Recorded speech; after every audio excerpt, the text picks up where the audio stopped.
16절부터 19절까지의 말씀 우리 교독하시겠습니다. 이 세대를 무엇으로 비유할까? 비유하건대 아이들이 장터에 앉아 제 동물을 불러 너희를 향하여 피리를 부르도 너희가 춤추지 않고 우리가 슬피 울어도 너희가 가슴을 치지 아니하였도다 함과 같다. 요한이 와서 먹지도 않고 마시지도 아니하며 그들이 말하기를 귀신이 들렸다 하더니 자는 와서 먹고 마시며 말하기를 보라 먹기를 탐하고 포도주를 즐기는 사람이요 지로 죄인의 친구로다 하니 지혜는 그 행한 일로 인하여 옳다함을 얻느니라. 아멘. 오늘 설교 제목은 단번에 이해하기가 쉽지 않습니다. 한 번 더 생각해 보아야 합니다. 왜냐하면 성경 있는 그대로 제목으로 삼았기 때문입니다. 설교할 때마다 제가 바라는 것은 첫 번째 예배를 마치고 가면서 성경 말씀만 좀 남았으면 좋겠고요. 두 번째로는 하나님의 말씀을 듣고 나면 성경 말씀을 더 읽고 알고 싶은 마음이 좀 생겼으면 좋겠고요. 세 번째로는 다음에 성경을 펼쳤을 때에 성경 말씀을 좀 더 잘 이해했으면 그런 마음으로 하나님의 말씀을 증거하고 있습니다. 오늘 말씀 제목도 성경 그대로 하지 않고 여러 가지 번역으로 가능합니다. 지혜는 행동으로 증명된다. 혹은 지혜는 행동으로 옳음이 입증된다. 혹은 지혜가 옳다는 것은 결과로 알 수 있다. 이렇게 다르게 번역할 수 있습니다. 하지만 성경을 좀 더 가까이 하고 더 잘 이해하기 위해서 우리가 성경 그대로 이렇게 차용을 한 것입니다. 오늘 예배 후에도 혹은 임지식을 여러분이 기다리면서 혹은 오늘 저녁에 한 번 더 오늘 본문을 펼쳐 읽어보시기를 권유합니다. 여러분 오늘 본문은 흔히 장터 아이들 비유라고 널리 알려져 있습니다. 내용은 이런 것입니다. 예수님께서 이렇게 사람들에게 이야기를 하시면서 어떤 아이가 잔치 흉내를 낸다. 결혼식 흉내를 낸다. 그리고 어떤 아이는 장례식 흉내를 낸다. 그런데 사람들이 아무런 관심도 없고 반응도 없고 심드렁하고 냉담하다. 그 말씀을 하고 있는 겁니다. 요즘처럼 인터넷 게임이라든지 게임기가 없던 시절에 아이들에게 가장 인기 있었던 놀이는 흉내 내는 것이었습니다. 어른들이 하는 거 흉내 내는 것 혹은 역할 놀이였던 것이죠. 아이들이 주로 사람들이 많은 시장에 앉아서 그들이 그런 놀이를 하고 있습니다. 장례식에는 엄숙하고 슬퍼하는 분위기가 있습니다. 그러면서 후회함이 있고 아쉬움이 가득한 것이 그게 장례식 아닙니까? 결혼식이라는 것은 질서가 있고 아주 즐거운 분위기 속에서 정과 사랑이 가득 넘치는 그런 것이 바로 결혼식 아닙니까? 그런데 아이들이 그런 것을 하는데 한쪽에서는 아주 심드렁하고 반응도 없고 거기에 대해서 전혀 관심이 없는 겁니다. 오늘 말씀을 통해서 어떤 사람들이 이렇게 해석합니다. 현대인들이 의사소통이 단절되었다. 그러니까 좀 더 열린 마음으로 그들을 대해야 된다. 이렇게 해석하는 사람도 있고 또 어떤 사람들은 상대가 기대한 만큼 반응하지 않으면 불평 불만이 생기기 때문에 우리는 좀 상대방을 배려해 줘야 된다. 이런 식으로 해석하는 사람도 있습니다. 과연 그렇겠습니까? 아무리 그럴듯하게 여겨지고 우리 감정이입이 돼서 또 내가 마치 그 이야기를 듣는 것처럼 우리가 반응한다 할지라도 성경 말씀이 우리에게 뭐라고 말씀하시는지, 예수님께서는 이것을 통하여 우리에게 무엇을 말씀하시는지 그것이 너무나 중요한 것이죠. 오늘 말씀을 깨닫고 우리는 이 말씀을 어떻게 순종해야 되는지 우리 함께 생각해 보려고 합니다. 그 첫 번째로는 비유란 무엇인가 하는 겁니다. 비유. 여러분 16절 같이 한번 읽읍시다. 이 세대를 무엇으로 비유할까? 비유하건대 아이들이 장터에 앉아 제 동물을 불러. 여러분 비유라는 것은 파라볼레 혹은 패러블이라고 그러죠. 옆에 선다, 비교한다라는 뜻을 가지고 있는 그런 어떤 문학 표현입니다. 간단히 말해서 비유라는 것은 땅의 이야기를 하는데 하늘의 의미를 가지고 있다는 겁니다. 하늘의 의미를 전달하기 위해서 땅의 이야기를 사용한다는 것이 바로 비유인 것이죠. 예수님께서도 사람들에게 천국을 이야기해야 되는데 사람들이 천국을 보았습니까? 모르지 않습니까? 그래서 주님께서 천국에 대해서는 비유로 말씀하시는 겁니다. 농사 짓는 거, 씨를 뿌리는 거, 그 다음에 고기를 잡아서 가르는 것, 그 다음에 누룩이 부푸르는 것, 일상의 삶을 가지고 이야기하시면서 천국의 한 특징을 말씀해 주시는 것이죠. 그리고 또 밭을 사는 것, 천국이 얼마나 귀한지 자기의 전 재산을 주고도 바꿀 만큼 귀한 것이다. 토지 매매를 이용해서 천국에 대해서 말씀하고 있는 겁니다. 사람들의 경험과 이해력은 제한적입니다. 그래서 하늘의 것을 이야기하면 사람들이 얼마든지 오해할 수가 있죠. 그래서 이 비유를 통하여서 영적인 중요한 내용을 일상의 삶을 통하여서 설명하는 것입니다. 좀 추상적인 내용이지만 실제 사건으로 예시를 하고 신령한 진리를 인간의 경험을 활용해서 가르치는 것이 비유인 것입니다. 그런데 여기에는 장단점이 있습니다. 여러분, 비유의 장점은 뭐냐면 그게 전달하기 쉽다는 겁니다. 그리고 기억하기도 쉽다는 겁니다.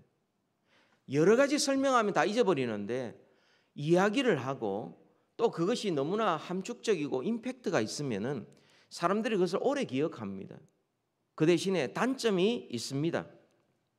그 상황, 그 대상, 그 문맥을 잃어버리면 오해하게 됩니다. 엉뚱하게 해석을 하게 되는 겁니다. 지금 이 말씀은 예수님 당시에 팔레스타인을 배경으로 하고 있는 건데 오늘날 21세기를 살아가는 미국에서 우리 한인들의 입장에서 이 말씀을 자기 입장에서만 함부로 생각해 보면 이 오해가 생기게 되고 성경의 말씀과 전혀 다른 엉뚱한 결론에 이르게 되는 것입니다. 그런 점에서 비유를 이야기할 때는 무엇을 말씀하시는지 목적을 알아야 되고 그 이야기의 주제를 우리는 집중해야 합니다.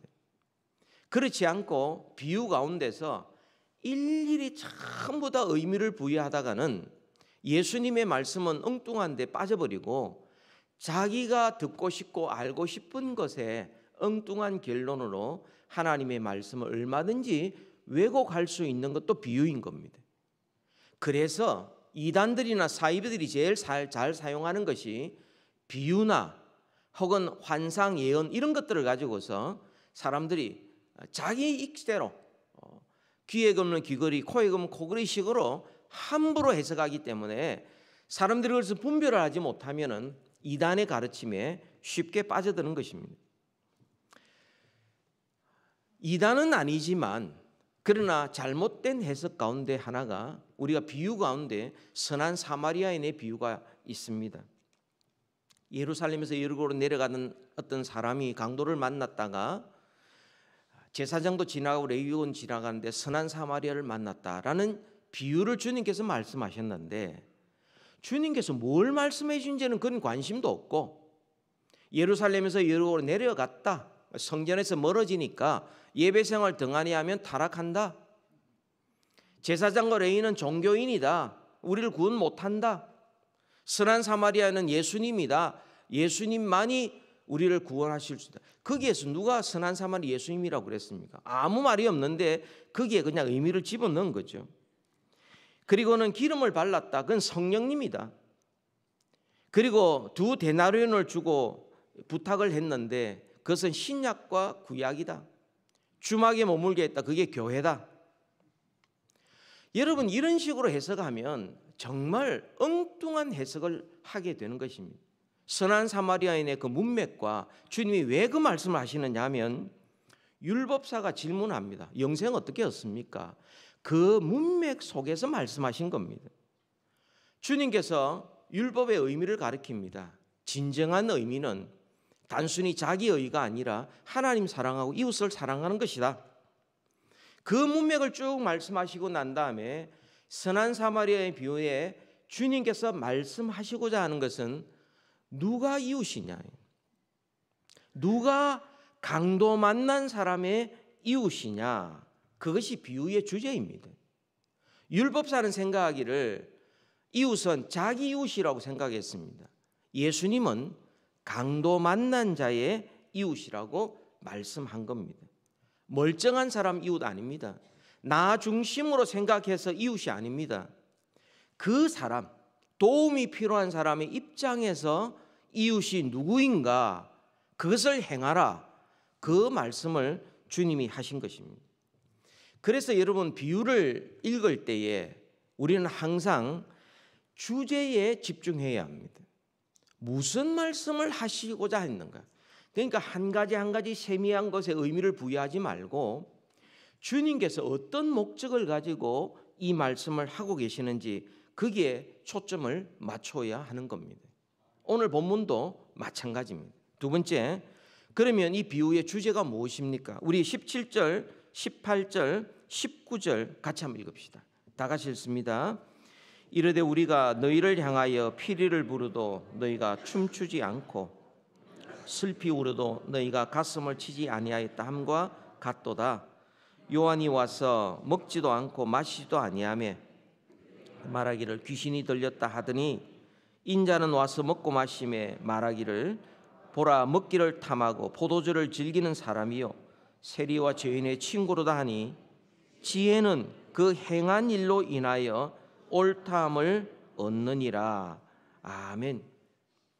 주님께서 왜 이 비유를 말씀하냐면 이 세대의 사람을 어떻게 비유할고, 그러니까 이 세대의 사람, 내 모습을 하나님께서 어떻게 보시는가, 영적으로 이 사람들이 어떤 상태인지를 주님께서 말씀하신 것이 비유로 말씀하신 겁니다. 장터에서 어린아이들이 노는 이 모습을 통해서 이 시대의 사람이 어떠한지를 말씀해 주고 계시는 겁니다. 여러분, 이 마태복음 11장의 이 장터 어린아이의 이 비유는 또한 누가복음 7장에도 나옵니다. 이 둘의 문맥을 보면은 둘 다 세례 요한과 연관이 되어져 있습니다. 그 문맥을 보면 이렇습니다. 왜 주님께서 이 말씀하셨느냐 하면 감옥에 갇혀있던 세례 요한이 제자들을 보내서 예수님께 묻습니다. 당신이 메시아입니까? 아니면 우리가 다른 사람을 기다려야 됩니까? 라고 묻습니다. 그때 예수님께서는 대답하십니다. 어떻게 대답하시느냐 하면 내가 메시아다 혹은 아니다 이런 식으로 주님께서 대답하지 않으십니다. 예수님은 부활 때도 마찬가지지만 성경 말씀을 인용하십니다. 그 성경에서 예언한 약속한 그 말씀, 그분이 바로 나에 대한 말씀이다는 식으로 성경의 확실한 권위와 또 그 예언대로 오신 말씀의 성취를 주님께서 말씀하셨던 겁니다. 이사야 61장에 주로 있는 말씀을 가지고 인용하셨는데 맹인이 보고 못 걷는 사람이 걷고 나병 환자가 깨끗함을 받고 못 듣는 자가 듣고 죽은 자가 살아나고 가난한 자에게 복음이 전파된다. 이것을 전해라 라고 말씀하시고 세례 요한의 제자를 보내셨습니다. 그리고는 주님께서 세례 요한에 대한 말씀을 하고 계십니다. 세례 요한은 엘리야였다. 메시아의 길을 예비하러 엘리야가 올 것인데 바로 세례 요한이다. 여자가 낳은 자 중에 가장 큰 자인데 천국에서는 가장 작은 자이다. 요한 때부터 지금까지 천국은 침노를 당하고 있다. 여기에서 또 많은 논란이 있지만, 그러나 분명한 것은 이 침노를 당한다는 것이 부정적으로 파괴하고 폭력을 행사하는 것이 아닙니다. 이것은 모두가 들어가고 싶어하고, 그리고는 하나님의 나라에 복음을 듣고 긴급하게 몰려오는 사람들이 가득하게 될 것이다. 그게 바로 침노를 당한다는 표현을 하고 있는 겁니다. 그리고 주님께서 이 비유를 말씀하신 겁니다. 사람들이 요한의 증거를 받고 회개하고 회개에 합당한 물세를 받았지만, 그러나 바리새인과 율법사들은 거부를 한 겁니다. 그래서 주님께서 이 세대의 사람들을 내가 무엇으로 비유할꼬? 하나님께서 이 사람들을 어떻게 보고 있는가? 직접적으로는 바리새인과 율법사들을 향하여 하신 말씀이지만, 좀 더 폭넓게 보면은 세례 요한의 증거도 받지 않고 예수님의 증거도 받지 않는, 하나님의 말씀을 거역하고 반역하는 자들을 이 세대의 사람이라고 말씀하고 있는 겁니다. 그들을 비교해서 같이 파라볼레 같이 놓고, 그리고는 주님께서 말씀하시고 계시는 겁니다. 장터의 아이들과 같다. 너무 비슷하다. 여러분, 장터의 아이들과 같은 사람들, 그들이 어떻게 거부했고 무엇을 거부했습니까? 오늘 우리가 읽는 말씀 그대로입니다. 하나님이 보내신 선지자 세례 요한이 와서 회개를 선포하고, 메시아이신 예수님께서 하나님 나라의 복음을 선포했는데 사람들 어떻게 반응했습니까? 아무 반응 없었습니다. 관심도 없었습니다. 심드렁했습니다. 냉담했습니다. 실제로 요한이 와서 광야에서 생활을 했습니다. 낙대 털옷을 입고 또 석청을 먹고 메뚜기의 단백질을 섭취해 가면서 금욕 생활을 하고 경건하게 살았습니다. 사람들과 별로 어울리지도 않았고, 그리고 사람들이 흔히 좋아하는 그런 인간적인 낙을 별로 즐기지를 않았습니다. 그러니까 사람들이 뭐라고 말했습니까? 귀신 들렸다고 그랬어요. 자기 기준에 맞지 않다고 귀신 들렸다고 비판하면서 배척했습니다. 예수님은 어떻게 했습니까? 예수님은 오셔서 모든 사람과 잘 어울렸습니다. 함께 먹고 마시고 즐겁게 슬픔과 기쁨을 나누었습니다. 그 당시 사람도 어떻게 했습니까? 예수님을 향하여 이 사람도 미쳤다. 아주 질 안 좋은 사람들과 어울리니까 저 사람도 죄인이다. 죄인의 친구다. 자기 입맛에 맞지 않다고 예수님도 배척했던 겁니다. 이 시대의 사람, 이 세대의 사람들을 내가 무엇으로 비교할꼬라고 말씀하신 주님의 뜻은 이겁니다. 세례 요한이 와서 회개를 선포하니까 그것도 거부하고, 예수님이 오셔서 하나님의 나라를 선포하면서 그 나라에 들어오라고 초청하니까 그것도 거부한다는 거예요. 그리고 주님께서 결론으로 하신 말씀이 이겁니다. 오늘 설교의 제목입니다. 지혜는 그 행한 일로 옳다함을 얻느니라 라고 말씀을 합니다. 지혜는 그 행한 일로 옳다함을 얻느니라. 무슨 말입니까?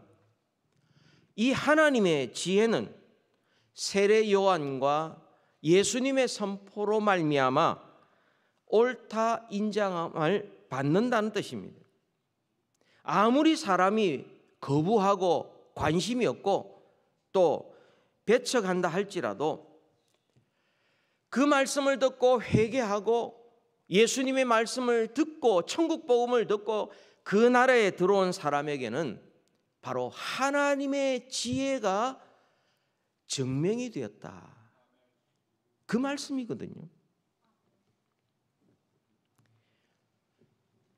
우리가 오늘도 이 말씀이지만 다음 주에 이어지는 말씀도 비슷한 내용의 말씀도 이어지게 될 것입니다. 스스로 지혜롭다는 사람을 하나님께서 받지 않고 어린아이 같은 사람을 주께서 받으신 것을 감사하면서 주님께서 하나님의 뜻이 이루어지는 것으로 감사하고, 그리고 어떤 사람이 정말 하나님 나라에 합당한지를 이어서 말씀해 주고 계시는데요. 이 하나님의 지혜는 그 행한 일로 옳다함을 얻느니라.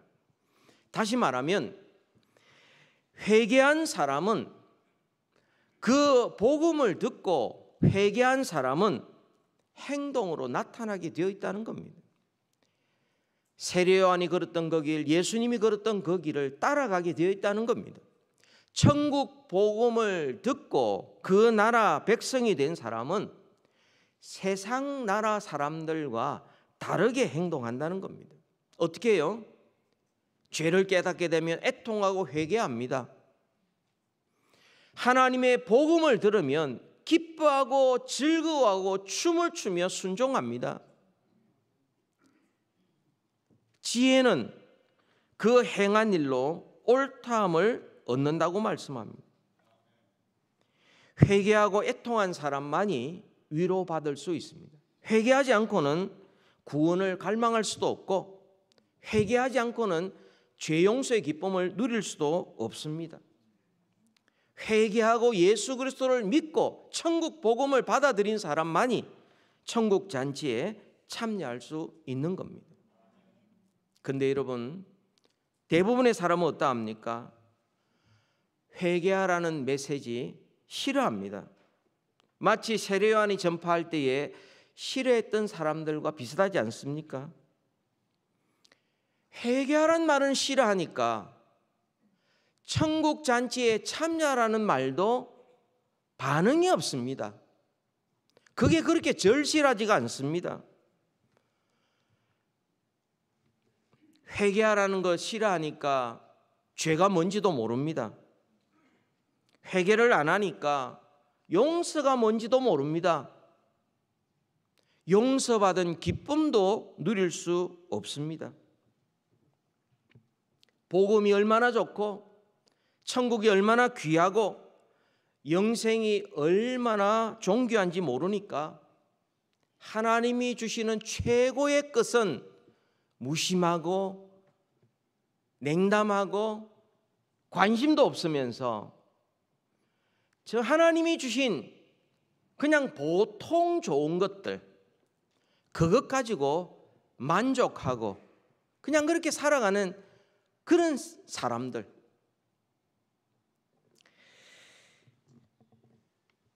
여러분, 아이들을 보면 유리구슬처럼 반짝반짝하고 동그랗게 생기고 그거 아이들한테 주면 아이들이 되게 좋아합니다. 빛도 나고 있어 보입니다. 근데 만약 그런 아이들에게 다이아몬드 원석을 주면 아이들이 자기의 그 유리구슬을 주고 다이아몬드 원석을 택하겠습니까? 안 하죠. 다이아몬드는 그것을 깎고 각도를 내고 빛이 나기 전까지는 그게 얼마나 대단한지도 모릅니다. 값어치도 모릅니다. 그런데 어린아이 입장에서는 자기 눈에 좋은 거, 보기에 좋은 거, 당장 나한테 좋아 보이는 거, 그거 쫓아가면서 다이아몬드 원석보다 더 귀한 것조차도 받지를 않으려고, 바꾸지를 않으려고 선택하려고 하지도 않는 겁니다. 이 얼마나 어리석은 것입니까? 이런 사람에 대하여 지금 말씀하고 있는 겁니다. 온 우주 만물의 주인이신 하나님께서 초청하고 계십니다. 회개하고 거룩한 삶을 살면서 복음을 듣고 즐거워하면서 천국에서 나와 함께 살자 하나님께 초청하십니다. 내 집에서 영원히 기뻐하면서 나와 함께 살자. 성부 성자 성령 하나님이 영원 전부터 함께 누리던 그 영원한 기쁨 가운데서 너도 같이 참여해라. 이 사랑 안에서 우리 영원토록 살자. 그렇게 말하는데 이런 초청을 받음에도 불구하고 너무나 많은 사람들이 싫다고 거절합니다. 관심이 없습니다. 냉담합니다. 심드렁합니다. 회개는 기분 나빠 싫고 예수님을 따르는 것은 힘들어서 싫다고 핑계합니다. 어이가 없죠. 얼마나 어리석은 겁니까? 너무나 안타깝습니다. 하나님을 모르는 사람들은 그렇다 손 칩시다.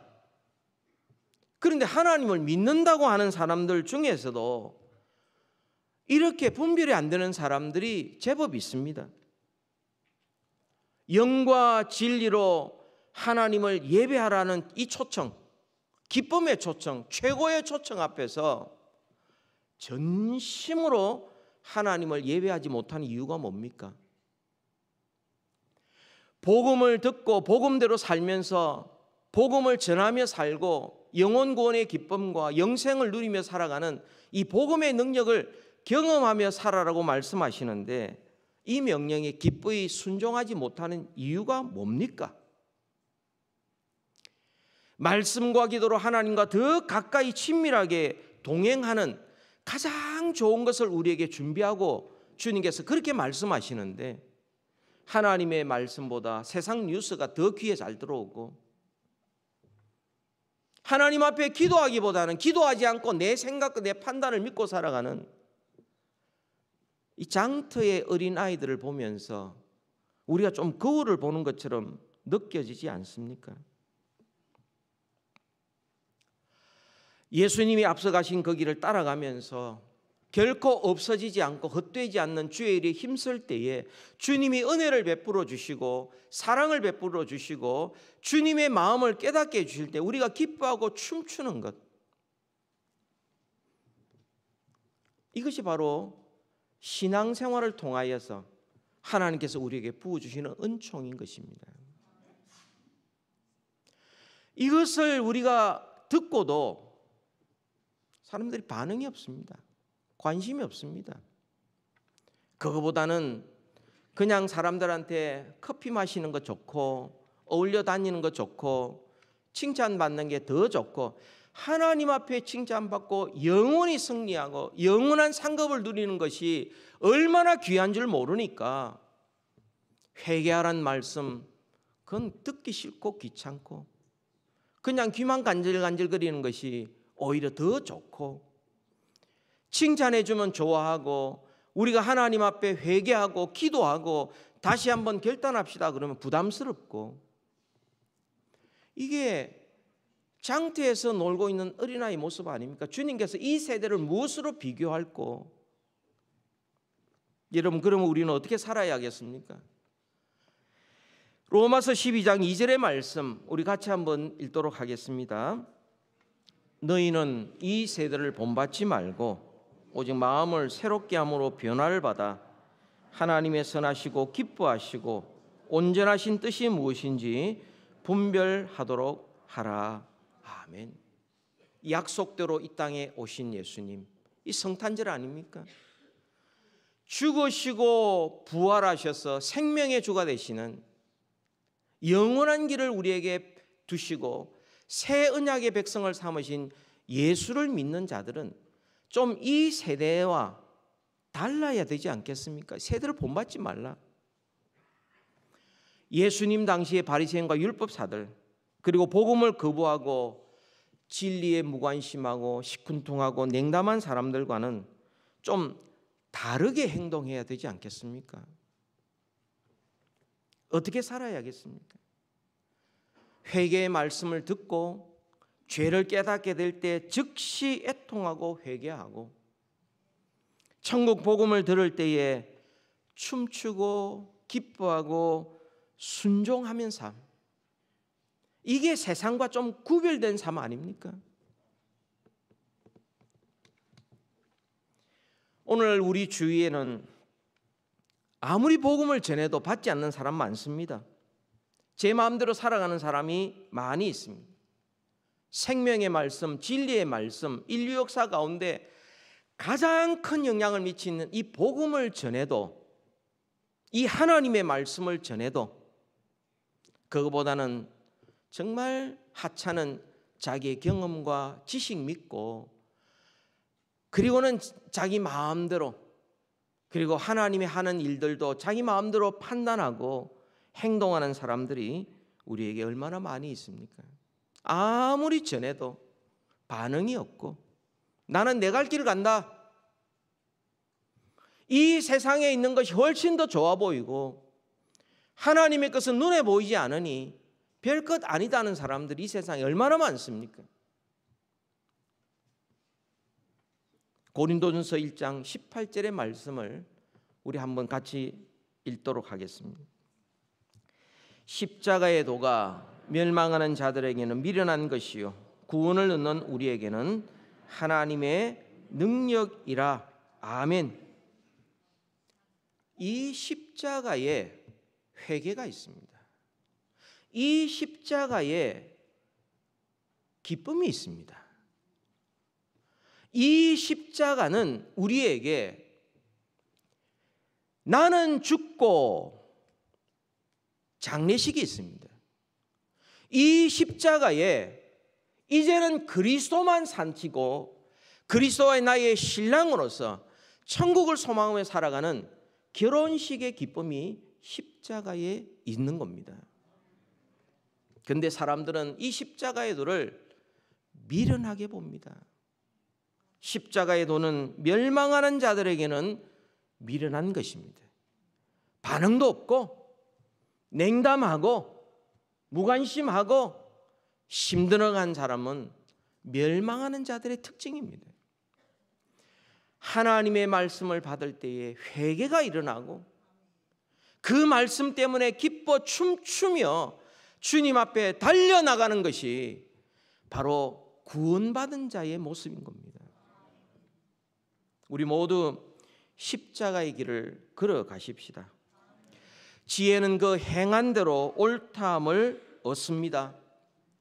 세례 요한도 예수님도 하나님의 지혜를 행하여 옳다함을 얻었습니다. 우리도 하나님 앞에 섰을 때에 옳다함을 얻는 십자가의 길을 걸어가야 하겠습니다. 예수님의 이 십자가는 하나님의 지혜요 하나님의 능력입니다. 이 십자가를 통하여 하나님의 능력과 지혜를 덧입을 때 우리는 비로소 진정한 회개, 죄에 대한 애통, 죄를 미워하고 얼마나 죄가 쓰고 그 죄를 미워하게 될 때 비로소 우리는 하나님의 구원, 그리스도를 통하여 우리에게 주신 구원이 얼마나 달콤하고 얼마나 아름답고 얼마나 존귀한지를 우리는 깨닫게 되고 감사하게도 기뻐하게 되고 춤추며 찬양하게 될 것입니다.